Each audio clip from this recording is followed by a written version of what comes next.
Hello, fellow witches, and welcome back to Witchy Ways for Modern Days.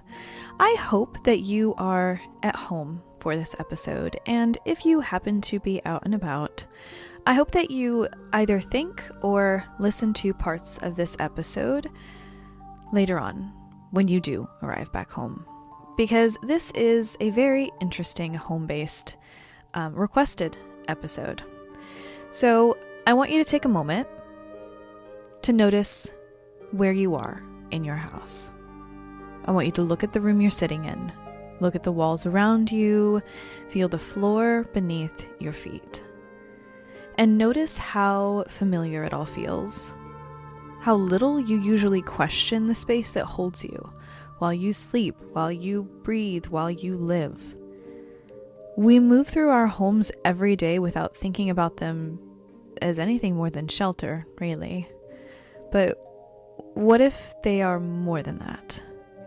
What if the places we live are listening and remembering us and responding? Today's episode, we are going to talk about house spirits, what they are, how they come to be, how they move and appear, and how to recognize the presence that may already be sharing your space with you and watching, listening, and quietly communicating. So first thing is first. A house spirit is not a ghost in the way that we usually imagine one. It's not necessarily a human spirit tied to a death or unfinished business, although that can happen, but we don't typically call those energies house spirits. Those can be ghosts that linger in particular houses or places of business, but they are not actually the home itself. Instead, a house spirit is the consciousness of that particular place. It is an awareness that forms around a dwelling when it's inhabited long enough for energy, emotion, and intention to accumulate. Across cultures and centuries, humans have recognized this, even if they named it completely different things. So the Slavic called it domovoi. The Scottish called them brownies, which I am particular to. I think that's really cute. The Romans called them lairs. Hearth spirits of Celtic and Germanic traditions were typically just called hearth spirits. But all of these point to the same understanding. When people live in a place, that place sort of begins to live back. Now, some house spirits are older than the structures they actually inhabit. These are spirits that originate from the land itself. So these predate the house entirely. When a building is built, the land spirit may adapt or withdraw or integrate with the structure, the new structure, and become something slightly more different. So it's more contained, more focused, but it is still deeply tied to the soil beneath the foundation of the home. These are the spirits that often feel ancient. They're steady, sometimes resistant to change. They care very deeply about the integrity of the space, and they may react strongly to renovations, neglect, or disruption to the house in any way. So these are your stubborn old bats of the land spirit community. And then other house spirits form slowly over time. So these are the ones that are shaped by the people that actually live there. Every argument, every celebration, every night of grief or joy or passion leaves an energetic imprint. And over years or generations, those imprints layer, and eventually they create a presence that feels cohesive and aware. These are spirits that carry the emotional memory of the house. In homes where families have lived for decades, these are the spirits that are often especially strong. And sometimes these are the ones that feel most protective, familiar, sometimes even familial in nature. So that's two types of house spirits. Another is a house spirit that is invited to be there, either intentionally or without the person realizing it. Consistent spiritual practice, devotional spaces, ancestral altars, or even a habit of speaking out loud, speaking kindly in your home, can encourage a spirit to coalesce. So some people form such deep relationships with their living spaces that the spirit becomes bonded not just to the house, but to a person in the house. So in rare cases, but it does happen, in rare cases, this is a type of house spirit that might even follow someone into a new home. So they adapt again to a new structure while maintaining their connection to their chosen human. So those are the 3 types of house spirits that are most commonly seen. You will get the occasional ancestral energy that becomes a house spirit. It is rare. I can delve into that in a later episode on house spirits if you wish, but it is extremely rare to the point I don't think it's relevant for this how to or beginning stepping into house spirit energy episode. It's unnecessary because chances are you have one of these 3 I've just mentioned. So the role of a house spirit is, at its core, caretaking. House spirits are meant to regulate the energetic atmosphere of a space. They influence whether a home feels warm or tense, calm, restless, draining, or grounding. When a house spirit is content, the home often feels safe and welcoming. People might comment that it feels good to be there, even if they can't really explain why. Like, you ever walk into someone's house and you're like, this feels like a warm hug. It's cozy. This is so nice. I like this house. If there are any issues, arguments that arise in a home that has a happy house spirit, they tend to be resolved much more easily than if it's a cold house spirit. Rest comes more naturally here. Laughter is given more freely. There's this sense of being held. Now, when a house spirit is unhappy or neglected, the energy shifts. So these are rooms that might feel heavy to be in or uncomfortable. Objects in the house might tend to go missing for a little while and then reappear later for no apparent reason. Sleep might be restless. Tension lingers longer than it should. And this is not punishment from the house spirit. I want to make sure that is reiterated.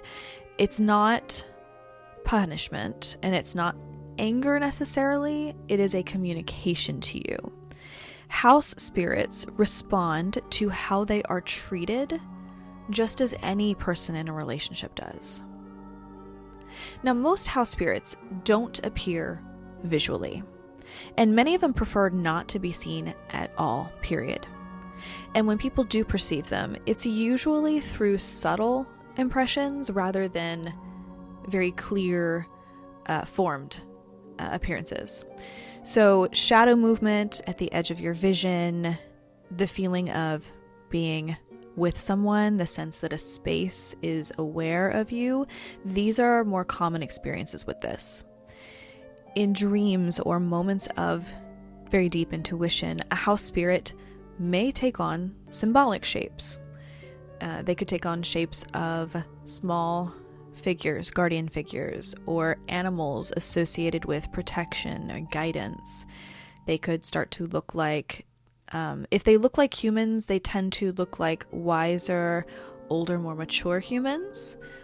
Or they could look like a distinct personality, vague shape of a humanoid figure with no face. They are very curious like this. Like, the look of a house spirit, while they are individual, tend to be very similar to each other. It's like it's like Picasso trying to paint a face. The features are not quite right.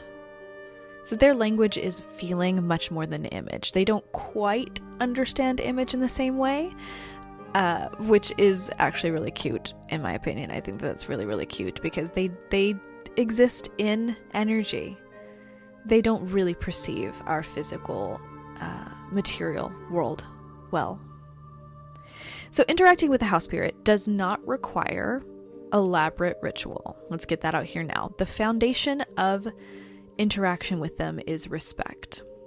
Acknowledgement is often enough to start. Speaking to your home out loud or even internally starts to create connection. Thanking it for sheltering you, apologizing if you've been neglecting a space or not cleaning enough, caring for it intentionally. These actions matter more than formal ceremony or spells. You can do simple offerings like fresh water, small piece of bread, honey, milk, or even a candle that is lit with purpose as offering are often deeply appreciated. I like to light house spirit candles. I do a candle that we kind of have in almost every room. It's not quite every room, but it's most like 75% of our rooms in the home have a house spirit candle. And so especially when we clean or when we're moving things around, shifting, there's a lot of movement and action in the home, we light them to ensure that the house spirit knows that we are being purposeful and mindful and making sure that we are not we're not offending it in any way by changing things around or making things intentionally messy. So you do have to kind of placate a bit, but they are understandable for the most part. If you want to know whether you have a house spirit, because not every place does. Most places do, but some do not. If you want to know whether you have a house spirit, you need to pay attention to how your home feels rather than what you see in it. Does your space feel distinctly different from others? Do you feel a shift the moment that you step inside your home? Are certain rooms more alive, more responsive, or more comforting than others? Do you find yourself talking to your home without thinking or thanking it, or feeling guilty when you neglect it? These are signs that relationship is already in motion. To connect more directly, sit quietly in your space. You can place a hand on the wall, the floor, or any familiar surface. Breathe slowly. Ask yourself, gently, whether there is a presence that cares for this home. And then I want you to listen with your body instead of your ears. So responses to this will often come as sensations, not visual aspect. They're going to come as sudden emotion or a sudden knowing or subtle resistance to the prodding. Or silence can be an answer in and of itself. And if you don't sense anything, that doesn't mean nothing's there. Some houses have spirits that are still forming. Some house spirits are dormant. Some simply don't reveal themselves until trust is built and established and strong. Like all relationships, this is a relationship that will grow through consistency, attention, and care. Sometimes a house spirit is just waiting for you to notice it. Your home is not just a container for your life. It is a participant in your life. When you treat your living space as something alive, something responsive and deserving of respect, it will often give back in ways that are profound. So tonight, you might try thanking doorways as you pass through them, talking to your walls, the space that holds you while you sleep. Acknowledge the unseen presence that shares your days and nights, and it will acknowledge you back. You might find that your home has been listening to you all along. As we come to the end of this particular episode, I invite you to not rush back into noise just yet, just for a moment. So when this ends, I want you to notice how your home feels. And again, if you are not home, save this exercise until later and try to do this tonight while this is still kind of fresh in your memory. Notice how your home feels. I want you to notice if the space around you feels any different now that you have a bit more awareness toward it. Now, you don't need to do something dramatic or ceremonial. Sometimes acknowledgement is enough to begin that relationship. Say a quiet thank you, a moment of small care, right? Like wipe a cabinet, clean a small corner, a little attention offered where you didn't give attention before. House spirits will not demand devotion nor obedience. They respond purely to presence, respect, and consistency. Your home has been a guardian of your life, whether you knew it or not, whether you noticed or not. And now that you do have some notice, perhaps the relationship can soften and deepen and grow. And I hope that that is going to be accurate for you. I hope that you enjoyed this episode of Witchy Ways for Modern Days. I will consider doing a second part on house spirits and house energy in particular. If anyone is interested, please let me know. Until next time, friends, please take care of your spaces, take care of your home, acknowledge it, and let your home take care of you. Blessed be.